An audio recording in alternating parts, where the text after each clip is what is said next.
توی مارشال شمالی توی فیلادلفیا مردم متوجه یه بوی بدی میشن که کل محله رو گرفته بود و زندگی عادی اونها رو مختل کرده بود. بو داشت از خونه مردی به اسم گری میومد که همسایه ها هم مدت‌ها بود اونو ندیده بودن و ازش خبری نداشتن. این بو اونقدر وحشتناک میشه که حتی مردم دیگه نمیتونستن نفس بکشن. پس تصمیم میگیرن با پلیس تماس بگیرن تا پلیس بیاد و خونه گری رو بررسی کنه. اما پلیسا خبر نداشتن دارن میرن دم در خونه کسی که قراره توی آینده یکی از ایده های فیلم سکوت بره ها باشه.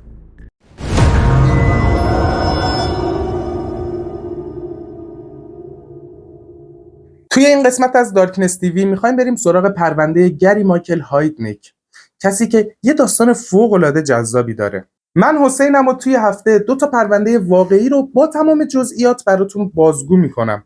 پس اگر به این ژانر علاقه داری منو سابسکرایب کن که یه دلگرمی بزرگی برای منه. ممنون. گری توی 22 نوامبر سال 1943 توی کلیولند اوهایو به دنیا اومد. اون با مادر و پدرش زندگی میکرد و بعد از یه مدتی صاحب یه برادر میشه به اسم تری. اما بچه این خانواده 4 نفره مدت زیادی پایدار نمیمونه. وقتی که گری 3 سالشه مادر و پدرش از هم طلاق میگیرن و علت جداییشون هم اعتیاد شدید مادرش به الکل بوده. بعد از اینکه این 2 نفر طلاق میگیرن بچه‌ها پیش مادرشون میمونن و به زندگی کردن کنار مادرشون ادامه میدن. اما مادرشون هم توی این مدت 3 بار دیگه ازدواج میکنه و هر ازدواجش هم بدتر از ازدواج قبلیش بوده. در نهایت بعد از چند سالی سرپرستی بچه‌ها به پدرشون سپرده میشه، اما بگم که پدرشون بدتر از مادرشون بوده. پدرشون یه آدم خشنی بود که برای تربیت کردن بچه‌هاش از تحقیر کردن اونها استفاده میکرد. وقتی که گری و تری وارد خونه پدرشون میشن، پدرشون تازه ازدواج کرده بود و گری و تری هم سعی بر این داشتن که مادرخوانده جدیدشون رو جلوی پدرشون بد جلوه بدن. اما در هر شرایطی پدرشون حق رو به همسر جدیدش میداد. حالا بچه‌ها یه سری از رفتارهای بد پدرش رو که برای تربیت کردن بچه‌هاش استفاده میکرد بهتون میگم تا متوجه عمق فاجعه بشین. برای مثال گری از کودکیش تا تقریبا نوجوانیش شب ادراری داشت، ولی پدرش به جای اینکه اونو ببره بیمارستان ببره دکتر تا ببینه مشکلش چیه و جلوی مشکلشو بگیره، ملافه ها و لباسای گری رو از پنجره آویزون میکرد تا همسایه ها ببینن و گری اینجوری تحقیر بشه و خجالت بکشه. یا برای مثال وقتی که گری یه کار بدی انجام میداد پدرشون رو از مچ پا میگرفت، از پنجره خود گری رو آویزون میکرد و بلند بلند اون کار بدش رو تکرار میکرد، جوری که هم همسایه ها هم هر رهگذری که از اونجا رد میشد این حرفا رو میشنید و گری خیلی خجالت میکشید و تحقیر میشد.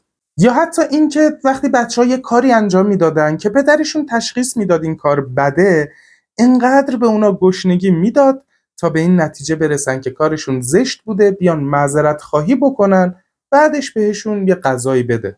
این آزارها همیشه توی زندگی گری وجود داشت، اما خودش یه بچه خیلی باهوشی بود که توی مدرسه فوق‌العاده عمل میکرد، اما اونجا هم نمیتونست با دوستاش ارتباط خوبی برقرار کنه. دلیلش هم این بود که توی بچگیش از درخت افتاده بود و فرم سر و جمجمه‌اش یه شکل بیضی‌طور گرفته بود که خیلی توی مدرسه مسخرش میکردن یا بهش حمله میکردن و آزارش میدادن و گری هم طبیعتا نمیتونست با کسی ارتباط برقرار کنه. حتی رابطه‌اش با دخترها هم اصلا خوب نبود. اون فوق‌العاده از دخترها متنفر بود و عقیده داشت دخترها لیاقت حرف زدن با گری رو ندارن. انگار که ریشش برمیگشته به ارتباط بدی که با مادر و نامادریش داشت. گری با اینکه خیلی باهوش بود و خیلی خوب از پس درساش برمی اومد، ولی توی سن 18 سالگیش در حالی که دبیرستانش داشته تموم میشد و کم مونده بوده که دیپلم بگیره، تصمیم میگیره از مدرسه ترک تحصیل کنه و عضو ارتش بشه. میره فرم استخدام ارتش و در کنارش فرم استخدام پلیس رو پر میکنه و از اونجایی هم که خودش میدونسته خیلی باهوشه پیش خودش میگه حتما توی بخش کار با اسلحه استخدام میشم دیگه، ولی اینطوری نمیشه و گری رو رد میکنن، ولی در نهایت میتونه توی بخش بهداری ارتش شروع به خدمت بکنه. گری انقدر که کارش توی اون بهداری خوب بود و وظایفش رو به نحو احسن انجام میداد که اونو میفرستن به آلمان غربی. وقتی که وارد اونجا هم میشه فوق‌العاده کارشو خوب انجام میده تا اینکه دچار یه سری مشکلات میشه. گری دچار مشکلات سردرد، سرگیجه، حالت تهوع و شنیدن صداهای عجیب و غریب شده بود. در حدی این اتفاقات توی بدنش بیشتر و بیشتر میشه که در نهایت اونو از آلمان غربی برش میگردونن به ایالات متحده تا بره و توی بیمارستان ارتش بستری بشه تا یه سری آزمایشات روش انجام بدن ببینن مشکلش چیه. و اونجاست که دکترها متوجه میشن گری دچار اختلال شخصیت شیزوفرنی شده و همینم باعث میشه بعد از 13 ماه خدمت کردن تو ارتش اونو مرخصش کنن. گری بعد از خروجش از ارتش چون توی بخش بهداری ارتش بوده یه سری کارا یاد گرفته بود، تصمیم میگیره بره و پرستار یه بخشی بشه که مخصوص جانبازهای باقی مونده از جنگ بوده. اما مدتی نمیگذره به خاطر بی‌نظمیاش، به خاطر رفتار بدش با بیمارها از اونجا هم اخراجش میکنن. بچه‌ها توی منابع و مقالاتی که راجع به گری وجود داره توی این زمان از زندگیش تا سن 28 سالگیش چیز خاصی ثبت نشده، اما احتمالاً توی این دوران دائما میرفت و توی بیمارستان‌های روانی بستری میشده. پس میرسیم به وقتی که گری 28 ساله شده. توی سال 1971 وقتی که گری 28 ساله شده توی خونه خودش یک کلیسای شخصی تأسیس میکنه به اسم وزیران خدا. گری توی کلیسای خودش یه صندوقی هم تعبیه میکنه و $1500 هم داخل اون صندوق میندازه و شروع میکنه ملاقات کردن آدمای مختلف تا جذبشون کنه تا اون آدمای جذب شده هم برن و براش تبلیغ کنن و آدمای جدید بیارن. توی اون زمان به جز گری اون کلیسا 5 عضو دیگه هم داشت که همینطور هی میرفتن و آدم جذب میکردن، هی بیشتر کمک میکردن به اون صندوق تا حدی که گری میتونه $500,000 توی اون صندوق کمک جمع کنه که به پول الان چیزی حدود $4,000,000 میشه. همونطور که گفتم گری واقعا باهوش بوده. اما اون پیروان گری که توی کلیسا عضو شده بودن خبر نداشتن که کشیششون وقتایی که توی کلیسا نیست کجا میره، وقتایی که غیبت داره کجاست. در واقع گری زمانهایی که توی کلیسا نبود یا کسی ازش خبری نداشت میرفت و توی آسایشگاه‌های روانی بستری میشد. اونقدر این اختلالات و بیماریش زیاد شده بود که توی منابع گفته شده از سال 1962 تا سال 1987 13 بار خودکشی نافرجام داشته. گری زمانهایی که از بیمارستان مرخص میشد و توی کلیسا هم حضور نداشت با یه خانومی ملاقات میکرد به اسم گیل. گیل یه دختری بود که معلولیت‌های ذهنی داشت و انگاری هم که گری توی اون مراکز روانی که بستری میشد با گیل آشنا شده بود. اونقدر ملاقات این دو نفر ادامه پیدا میکنه که در نهایت گیل از گری باردار میشه. از اونجایی که گیل معلولیت ذهنی داشت و گری هم اختلالات شیزوفرنی، پزشکا بهشون میگن شما صلاحیت بزرگ کردن بچه رو ندارید و بلافاصله بعد از اینکه بچهشون به دنیا میاد بچه رو از اونا میگیرن و میدن به سرپرستی یه خانواده دیگه. بعد از این قضایا رابطه گری و گیل هم به هم میخوره و گری شروع میکنه ملاقات کردن 2 تا خانم دیگه به اسم آنژانت و آلبرتا که جفتشون هم خواهر بودن. این 2 تا خواهر جفتشون توی مرکز روانی که گری بستری بودن و جفتشون هم معلولیت ذهنی داشتن. گری هم توی همون مرکز درمانی با این 2 نفر آشنا شده بود و مطلقاً این 2 تا خواهر هیچ سوادی نداشتن. گری شروع میکنه با ژانت ارتباط برقرار کردن و بهش نزدیک شدن تا اینکه در نهایت توی سال 1977 ژانت از گری باردار میشه و دوباره چون جفتشون توی اون مرکز روانی بستری بودن و اختلالاتی داشتن بچه رو ازشون میگیرن و میدن به کسی که صلاحیت بزرگ کردن بچه رو داره. خب این موضوع تا اینجایی که توی مقالات ذکر شده برای گری خیلی ناراحت کننده بود از اینکه همش بچه‌هاشو ازش میگرفتن، ولی این باعث نمیشه که از این کار دست بکشه. عملاً چند هفته بعد از اینکه بچهش به دنیا میاد و اونو ازش میگیرن میره پیش آلبرتا خواهر ژانت و اونو میدزده میبره زیر زمین خونهش، اونو قل و زنجیر میکنه و 10 روز مداوم به اون تجاوز میکنه. حتی به آلبرتا غذا نمیداده، بهش اجازه نمیداده بره دستشویی و توی یه شرایط خیلی وحشتناکی آلبرتا رو نگه میداشته. خب از طرف دیگه هم آلبرتا معلولیت ذهنی داشت و نمیتونست در برابر گری مقاومت کنه یا از دستش فرار کنه و شرایطش فوق‌العاده دردناک بوده. در نتیجه متوجه میشن که ناپدید شدن آلبرتا کار گری بوده. میان دم خونش، آلبرتا رو میبرن بیمارستان تا بهش رسیدگی کنن و توی بیمارستان هم متوجه میشن به جز اون آزار و اذیت و تجاوزهایی که بهش کرده بود، آلبرتا دچار یه بیماری به اسم سوزاک شده که از رابطه جنسی هم میاد و بلافاصله گری رو هم دستگیر میکنن. گری متهم میشه به تجاوز، به آدمربایی، به حبس غیرقانونی.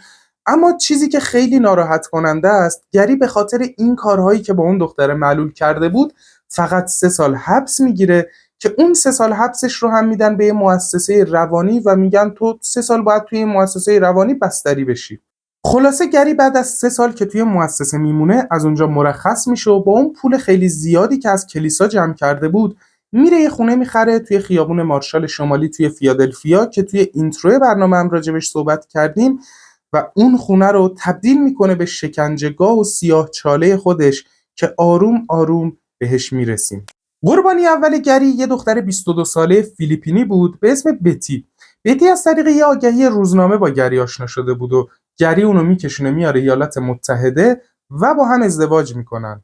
به محض اینکه قرارداد ازدواج بینشون بسته میشه، گری هم 180 درجه تغییر میکنه. بتی میبینه گری اصلا اون آدمی نیست که از خودش نشون داده بود. گری بتی رو توی خونه حبس میکرد و زنای دیگر رو هم میآورد توی خونه و جلوی چشم بتی باهاشون رابطه برقرار میکرد. حتی بعضی وقتا به بتی میگفت تو هم بیا به ما ملحق شو و مجبورش میکرد که چند نفری رابطه برقرار کنن.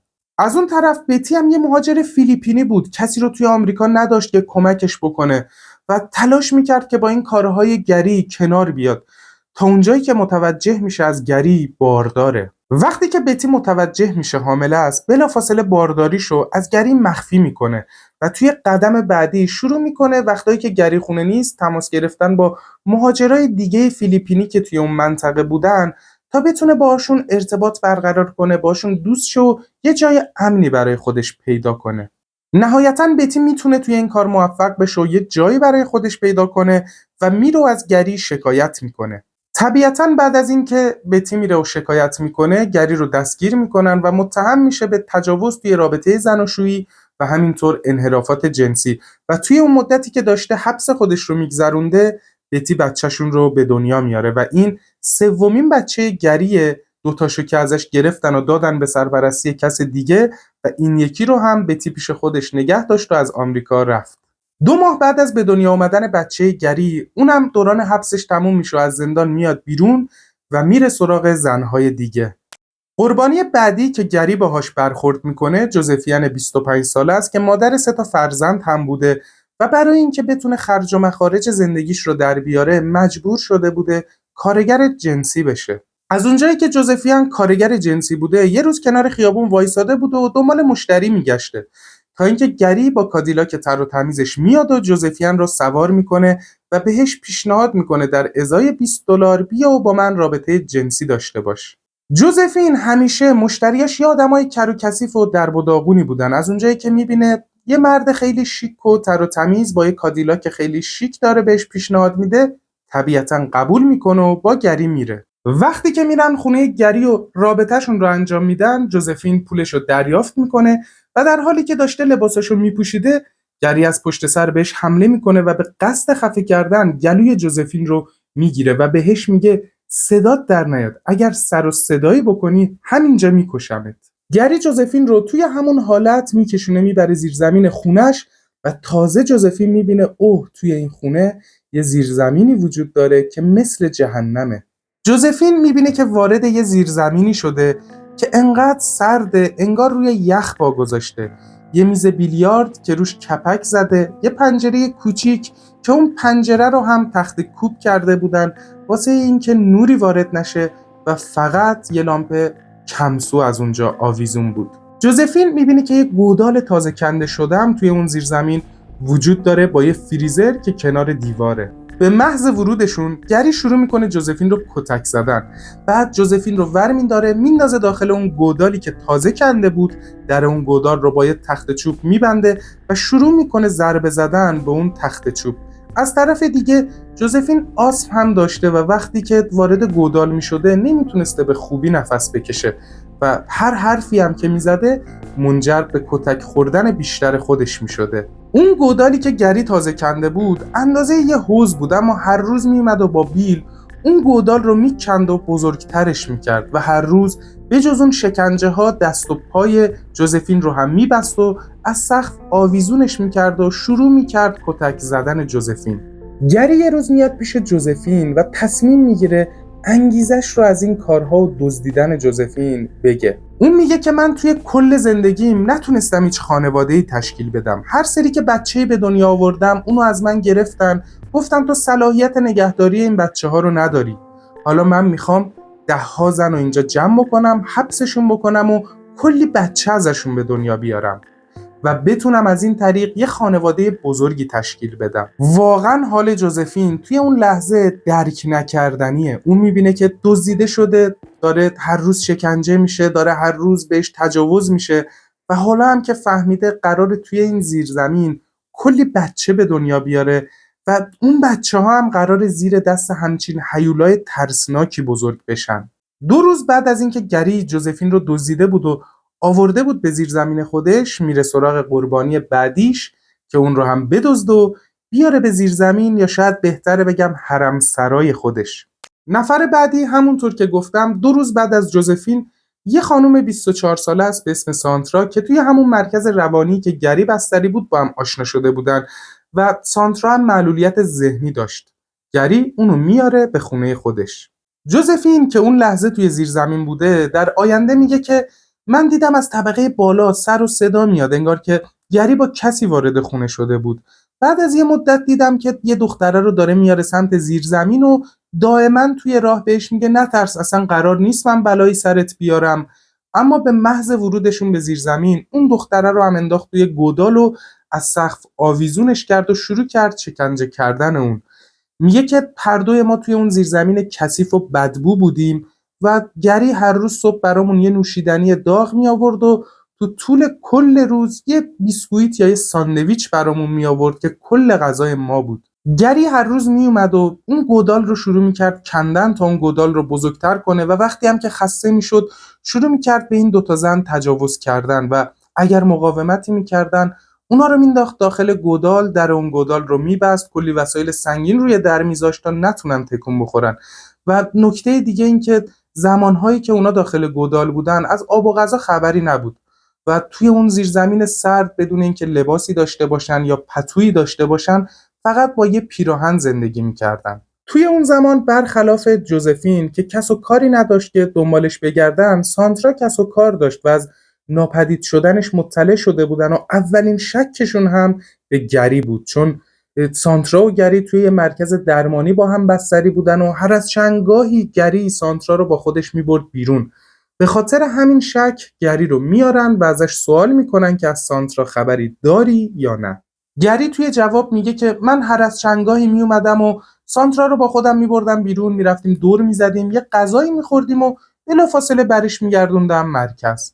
اما بچه‌ها این حرفایی که گری میزنه حقیقت نداره. حقیقت اینه که گری میومده سانترا رو میبرده، با هم رابطه جنسی برقرار میکردن و توی این روابط هم سانترا باردار میشه و اون مرکز هم متوجه بارداری سانترا میشه و بهش میگه که شما صلاحیت بزرگ کردن بچه رو ندارید و چون روزهای اول بارداریش بوده اون بچه رو سدخ میکنن. طبیعتاً میدونیم که گری هم عاشق بچه دار شدن و از اونجایی که بچه‌شو صدق کرده بودن عصبی میشه، سانترا رو میدزده میاره زیر زمین تا دور از چشم مرکز براش بچه بیاره. حتی بچه گری سانترا رو مجبور کرده بود که نامه‌ای بنویسه برای خانواده‌اش و توی نامه بگه که من از شهر فرار کردم و میخوام یه زندگی جدید و مستقلی برای خودم شروع کنم. حتی این نامه به دست خانواده سانترا هم رسیده بود، اما اونا مطمئن بودن که دخترشون فرار نکرده و به خاطر معلولیت ذهنی که داشته امکان نداره همچین تصمیمی بگیره. اونا اونقدر به گری شک داشتن که 1 هفته بعد پا میشن میرن پیش پلیس و میگن که دخترمون فقط با این مرد در ارتباط بوده و این نامه رو هم برای ما فرستاده. اما پلیسا در کمال ناباوری برمیگردن به خانواده سانترا میگن که دخترتون فرار کرده دیگه، نامه هم که براتون گذاشته. حتی نمیرن سوابق گری رو چک بکنن، چون میدونیم که توی سابقهش دزدیدن و تجاوز به یه دختر معلول دیگر رو هم داشته و پلیسا در نهایت برمیگردن به خانواده سانترا میگن که کاری از دست ما بر نمیاد. مدتی میگذره و 3 روز قبل از کریسمس همون سال قربانی بعدی گری هم آورده میشه. این بار لیزای 19 ساله که صاحب یه بچه 1 ساله هم بوده دزدیده میشه و وارد حرمسرای گری میشه. زمانی که لیزا وارد زیرزمین میشه اون گودال انقدر بزرگ شده بود که جوزفین و سانترا جفتشون میتونستن توی اون گودال دراز بکشن و بخوابن و در اون گودال هم بسته بشه. 10 روز بعد از آوردن لیزا این بار گری دبورای 23 ساله رو وارد حرمسراش میکنه. با ورود دبورا شکنجه‌های گری هم آپدیت تر میشن. اون زنا رو مجبور میکرد که با همدیگه کتککاری بکنن یا اینکه با همدیگه رابطه جنسی برقرار کنن و گری بشینه و اونا رو تماشا کنه و همینطور کتک زدن‌های خود گری هم شدت بیشتری گرفته بود. طبق چیزی که توی منابع ذکر شده و این داستان رو دردناکتر میکنه اینه که توی طبقه بالای اون زیرزمین زندگی به صورت نرمال در جریانه. گری دوست دختر خودشو داره، 2 تا سگ داره که میبرتشون پیاده روی و عملاً غذایی که گری به سگای خودش میده بیشتر از غذای قربانیاست. حتی با ورود دبورا گری شروع کرده بود غذای سگهای خودشو میداد به قربانیاش. مدت کوتاهی بعد از ورود دبورا قربانی بعدی هم آورده میشه. این بار ژاکلین 18 ساله که کوچکترین قربانی اون زیرزمین هم بوده و حالا گری داشته به اون رویای حرمسراش نزدیک میشده. الان 5 تا قربانی داره ولی توی وجودش یه ترسی میفته. گری میترسیده که این 5 نفر با هم متحد بشن و علیه گری کاری انجام بدن یا وقتایی که گری توی خونه یا زیرزمین نیست بشینن راجع به گری حرف بزنن و نقشه بکشن. به خاطر همین موضوع گری یه روز میاد زیرزمین، یه پیچ‌گوشتی برمی‌داره، شروع میکنه فرو کردن تو گوش قربانیاش تا جایی که مطمئن بشه اونا دیگه صدایی نمیشنون و دیگه نمیتونن راجبش نقشه‌ای بکشن. توی این 5 قربانی که گری آورده بود سانترا از همشون جنگجوتر بود. اون تو روی گری وای میستاد، تو روش مقاومت میکرد و از اونجایی که معلولیت ذهنی داشت انگار خطر رو درک نمیکرد. پیش خودش نمیگفت که اگر من تو روی این آدم وایسم شاید من رو بکشه. به خاطر همین قضیه برای اینکه گری سانترا رو تنبیهش بکنه دست و پای اونو میبنده و از سقف آویزونش میکنه. 5 روز سانترا از اون سقف آویزون بود و گری بهش نه آب میداد نه غذا.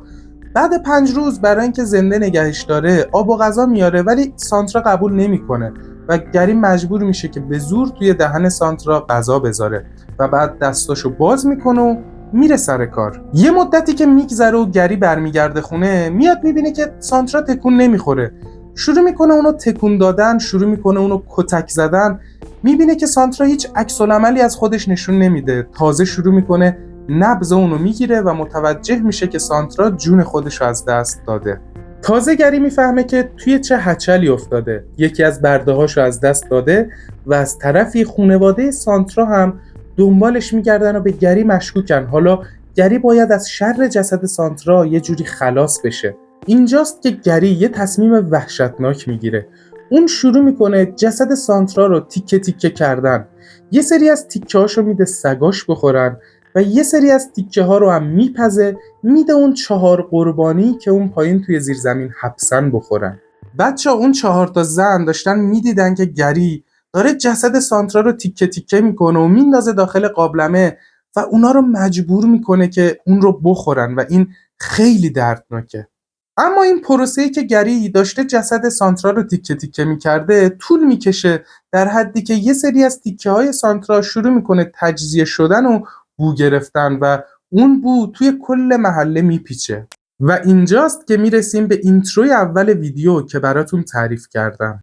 همسایه ها کم و بیش گری رو میشناختن. اونا میدونستن که گری توی این خونه زندگی میکنه و مدتی بود که از گری خبری نداشتن و دقیقاً هم توی همین مدت محله یه بوی خیلی بدی گرفته بود در حدی که زندگی عادیشون مختل شده بود. حتی نمیتونستن به خوبی نفس بکشن.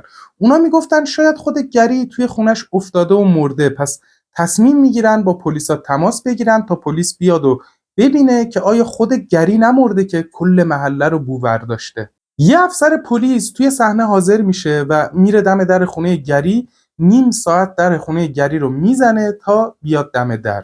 افسر پلیس به گری میگه که همسایه‌های تو از این بوی بدی که از خونت میاد شکایت کردن و حتی نگران خود تو بودن.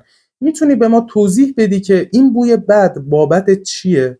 گری یه قابلمه‌ای که روی گاز بوده رو از دور به اون افسر پلیس نشون میده و میگه من داشتم غذا میپختم و غذام سوخت و این بوی بدم بابت این غذاییه که سوزوندم. بچه‌ها پلیسا حرف گری رو باور میکنن و من نمیدونم که بوی تجزیه کجاش آخه شبیه بوی سوختگیه و اگر اون افسر پلیس همون لحظه در قابلمه رو باز میکرد میدید که توی اون قابلمه سر سانتراه و کل پرونده اینجا تموم میشد. متاسفانه پلیسا حرف گری رو قبول میکنن و از اونجا میرن ولی ترس میفته تو وجود گری و پارانوید میشه. میگه نکنه همه به من مشکوک شدن، نکنه صدای بردهام در بیاد و همه بفهمن که اینجا چه خبره. به خاطر همین شروع میکنه شکنجه‌هاشو بیشتر و بیشتر کردن. دیگه وقتایی که گری از خونه میرفته بیرون دهن قربانیاشو میبسته، دست و پای اونا رو زنجیر میکرد و از سقف آویزون میکرده تا نتونن تکون بخورن و صدایی ازشون در نیاد. گری گودالش رو عمیق‌تر میکنه در حدی که اون 4 تا زن میتونن ایستاده داخل گودال جا بشن. اون گودالو تا نصف آب میکرده، یه سیم برق داخل گودال مینداخته تا با برق گرفتگی اونها رو شکنجه کنه و واقعا روزهای خیلی سختی داشته به اون 4 تا زن توی اون زیرزمین میگذشته. توی اون زمان جوزفین اولین قربانی بود که وارد زیرزمین شده بود و هم از قربانی‌های دیگه بزرگتر بود و هم قدیمی‌تر. جوزفین با خودش فکر میکنه برای اینکه زنده بمونه و یه راهی برای فرار پیدا بکنه اینه که یه رابطه دوستانه با گری برقرار کنه و بتونه اعتماد اون رو جلب کنه. اتفاقاً موفق هم میشه. یه روز گری میاد به جوزفین میگه تو این 3 تا زن رو ببر داخل گودال، اون برق رو بنداز داخل آب تا شکنجه بشن. جوزفین هم مجبور بوده، باید درکش بکنیم، برای بقای خودش و برای اینکه بتونه اعتماد گری رو جلب کنه. جوزفین این دستور گری رو انجام میده و بعد از یه مدتی گری میبینه که یکی از اون 3 تا زن افتاد زمین و دیگه تکون نمیخوره. قربانی دومی که کشته میشه دبورا بود که بر اثر ایست قلبی در حین شکنجه کشته شده بود. خب حالا گری میبینه که یه زن دیگه هم کشته شد و دفعه پیش که سانترا کشته شده بود گری کلی گند زده بود. کل همسایه ها بهش مشکوک شده بودن. پلیس هم حتی تا دم در خونه اومده بود. به خاطر همین جسد دبورا رو ور میداره میبره میذاره داخل فریزر کنار زیرزمین تا توی فرصتی اون رو ببره و سربنیست کنه. از اونجایی که توی این کارها گری از جوزفین کمک میخواسته، جوزفین هم کمکش میکنه تا جسد رو داخل فریزر کنن. کم کم اعتماد گری به جوزفین جلب میشه و یه جورایی میشه دوست دختر گری. بعد از این اعتماد و خوب شدن رابطه گری و جوزفین، زنهای دیگه توی زیرزمین از جوزفین متنفر میشن. حتی جوزفین راه پیدا میکنه به طبقه بالا. بعضی وقتا گری توی سر اون کلاگیس میذاشت و اونو از خونه میبرد بیرون، با هم شام میخوردن و یه روز هم جسد دبورا رو ور میدارن میبرن توی منطقه‌ای سربنیست میکنن. فردای اون روز گری به جوزفین میگه میخوام یه قربانی جدید بیارم، کمکم میکنی؟ جوزفین هم قبول میکنه. گری رو میبره اونجایی که کار میکرده. یه زن رو نشون میده به اسم اگنس که اون هم کارگر جنسی بوده. به گری میگه بهش پیشنهاد پول در قبال رابطه جنسی رو بده، اونم سوار ماشین میشه. خب اگنس وقتی که جوزفین رو داخل ماشین میبینه طبیعتاً اعتماد میکنه و سوار میشه و بعد گری اونو میبره داخل خونه، باهاش رابطه جنسی برقرار میکنه و بعد میبرتش توی زیرزمین و اسیرش میکنه. گری هم انگار خوشش اومده بود. دوباره برمیگرده به جوزفین میگه بیا بریم یه قربانی دیگر رو پیدا کنیم. اما جوزفین توی سرش یه نقشه دیگه داشته. جوزفین شروع میکنه التماس کردن به گری که اجازه بده بره و خانواده‌اش رو ببینه. طبیعتاً گری اولش قبول نمیکنه ولی در نهایت بهش میگه یه دستنویس بنویس که دبورا رو تو به قتل رسوندی. اون موقع است که اجازه میدم بری و یه سر به خانوادت بزنی. جوزفین دست نوشته رو مینویسه و بعدش گری اونو میبره دم در خونه‌شون و بهش میگه برو یه سر به خانوادت بزن، چند ساعت بعد بیا به پمپ بنزین، من اونجا منتظرتم تا بریم و قربانی بعدی رو پیدا کنیم. جوزفین دم خونه‌شون وای میسته تا گری از اونجا دور بشه. بعد از دور شدن گری وارد خونه‌شون نمیشه، بلا فاصله میره پیش دوست پسرش.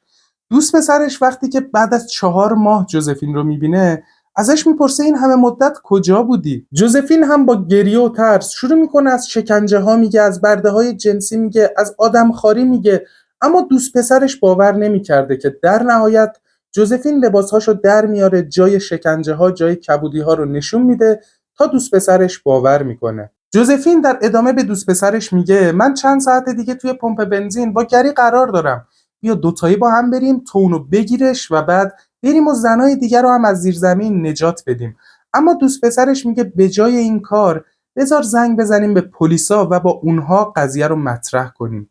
پلیس میاد، جوزفین شروع میکنه داستان رو به پلیس ها هم تعریف کردن. اولش پلیسا باور نمیکردن، بعد از دیدن زخم و کبودی های جوزفین پلیسا هم حرفش رو باور میکنن، اونو میفرستن اداره پلیس و 2 مأمور میرن پمپ بنزین منتظر میمونن تا گری بیاد. وقتی که گری با ماشینش میرسه به پمپ بنزین، پلیسا در ماشینش رو باز میکنن، به گری میگن پیاده شو و بالاخره گری رو دستگیر میکنن. پلیسا تصمیم میگیرن برن به خونه گری و اونجا رو بررسی کنن تا حقیقت رو بفهمن. پلیسا وارد خونه گری میشن، یه عده‌شون میرن طبقه بالا رو میگردن و یه عده هم میرن داخل زیرزمین. پلیسا وقتی که وارد زیرزمین میشن با شوکه کننده ترین صحنه ها مواجه میشن. اونا میبینن یه گودال اونجاست که چند تا زن برهنه و نیمه برهنه داخل گودالن. میبینن یه دنده کامل انسان روی زمینه. فضا جوریه که نمیشه نفس کشید. یه سر انسان کنار زیر زمینه. یه دست کامل انسان هم داخل فریزر گذاشته شده. مامورها خودشون در آینده میگن هولناکترین چیزی که تو طول زندگیشون دیدن اون زیرزمین گری بوده. پلیس ها اون 3 زن رو خارج میکنن، منتقلشون میکنن به بیمارستان و گری هم الان توی اداره پلیس متهم به 2 فقره قتل درجه 1، 6 فقره آدمربایی و تجاوز و انحرافات جنسی که باید بابت تمام اینها توضیح بده. گری اونقدر هیولا و پس فطرته که توی همون اول برمیگرده میگه من جنون دارم، من ثبات عقلی ندارم، من بیگناهم و توی اعترافات بعدیش میگه من اصلا وقتی که اون خونه رو خریدم اون زنا توی زیرزمین بودن. انگار داره راجع به دوچرخه و وسایل اضافی حرف میزنه. خب اونا توی زیرزمین بودن، تو باید نگهشون میداشتی. از اون طرف وکلای گری هم براش کم نمیذارن. اونا اولش اعلام میکنن که گری ثبات عقلی نداره و جنون داره و بعد میگن که اصلا مغز متفکر این بردهداری جوزفین بوده. خب از اون طرف قربانی‌ها هم گفته بودن که جوزفین توی شکنجه کردن دبورا داشته به گری کمک میکرده. اما خود جوزفین در دفاع میگه که من مجبور بودم این کارها رو انجام بدم. اگر من این کارها رو انجام نمیدادم همه مرده بودن. شاید حتی هممون الان هم توی اون زیرزمین بودیم. آیا کسی نمیخواد بفهمه؟ کسی نمیخواد درک کنه؟ کار دومی که وکیلای گری انجام میدن اینه که بهش میگن دیگه ریشاتو نزن، موهاتو نزن، بذار ژولیده به نظر بیای تا ما توی دادگاه بگیم که تو دیوونه‌ای و جنون داری، تا با این وسیله بتونیم تو رو بیگناه اعلام کنیم. دادگاه‌های گری شروع میشه. اونا زنها رو میارن، شاهدا رو میارن، گری رو میارن و جوزفین رو هم همدست گری اعلام میکنن. اما دادگاه جوزفین رو بیگناه اعلام میکنه. اون به قربانی‌ها میگه که اگه الان هم شما بیرونین به خاطر جوزفین، اون مجبور بوده به خاطر جلب اعتماد این کارها رو انجام بده. دادگاه بعد از صحبت کردن با هیئت منصفه گری رو متهم اعلام میکنن و بهش حکم اعدام رو میدن و بعد از این حکم گری یه بیانیه‌ای مینویسه و شروع میکنه و میگه من بیگناهم، شما دارید منو به ناحق اعدام میکنید. این آخرین اعدام توی ایالت و جهان خواهد بود. شما دارید سر یه بیگناه و بالای دار میبرید و از این مزخرفات. در نهایت گری 11 سال توی زندان میمونه و توی 6 ژانویه 1999 با تزریق کشنده اعدام میشه. چیز جالب اینه که دیدید گری توی بیانیه‌اش گفت این قرار آخرین اعدام توی جهان و ایالت باشه چون من بیگناهم. اتفاقاً اعدام گری آخرین اعدام توی ایالت پنسیلوانیا بوده و بعد از اون دیگه کسی اونجا اعدام نشده. و در آخر اینکه توی فیلم سکوت بره‌ها از 7 قاتل سریالی الهام گرفته شده که یکی از اون قاتل‌ها گری بوده که توی بحث اون گودال زیرزمین و سیاه‌چاله‌اش ازش الهام گرفتن. به پایان یکی دیگه از پرونده هامون رسیدیم. اگه تا اینجای ویدیو با من همراه بودی منو سابسکرایب کن که دلگرمی و حمایت بزرگی از منه. نظراتتون رو حتما با من به اشتراک بذارید، ویدیو رو لایک کنید و امیدوارم حالتون همیشه عالی و بمب باشه. تا یه ویدیو دیگه، خدافظ.